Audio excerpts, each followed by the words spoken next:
Hi everyone. Today I'm going to talk about the 10 steps that you need to follow once you have decided that you want to do your masters in the UK. Last year when I decided to do my masters in the UK, there were a lot of steps that needed to be followed, and I was a bit confused because every source told these steps in different ways. So today I'm making this video so that all the steps from the start to the end are just in one place, and it's much easier for you when you want to follow these.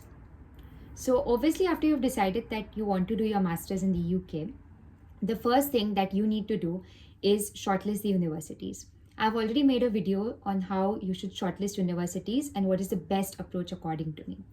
After you have a list of the universities that you've shortlisted and that you want to apply to, the next step you need to do is make your SOP. So, SOP is a statement of purpose, which is a sort of essay that you need to write to the university explaining them why it is that you are interested in their program.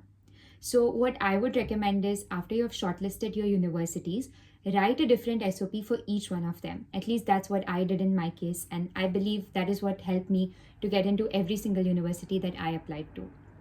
Make the SOP specific to the university.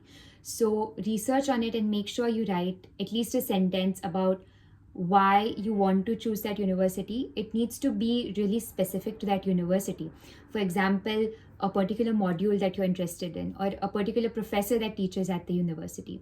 So, the more specific you make it, the more likely you are to be chosen for that course.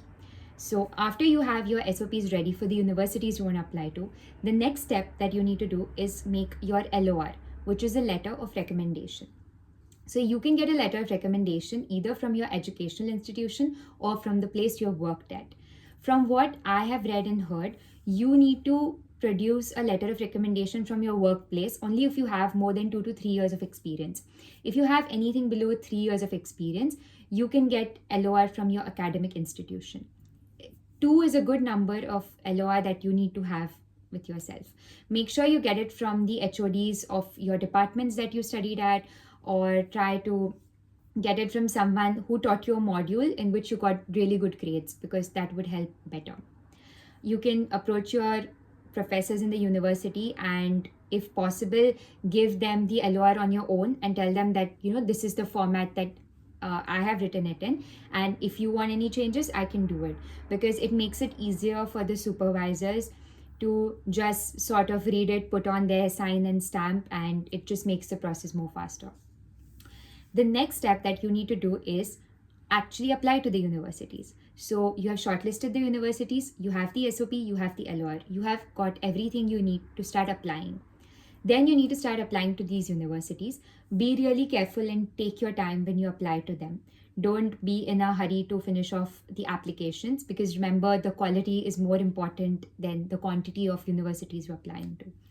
And make sure you take extra time and special care for your dream universities. After you have applied to these universities, you need to give some time for hearing back from them. So, after you hear back from the universities, there are two things that can happen. Either you get an unconditional offer or you get a conditional offer. An unconditional offer means that the university doesn't require you to do anything else and you can straight away pay the deposit and join them eventually. But a conditional offer means that they are happy to give you this offer and they are happy to have you there as long as you fulfill some set of conditions. This could be anything. For some people, it could be producing further documentation to justify some of the things during the application. For some people, it could be giving the IELTS exam.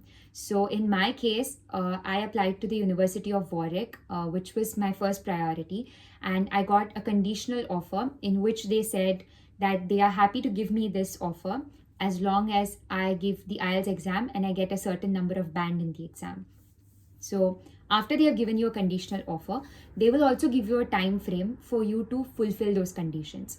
So I would suggest to everyone that you apply to universities and wait for their conditions and then decide whether you want to give the IELTS exam or not.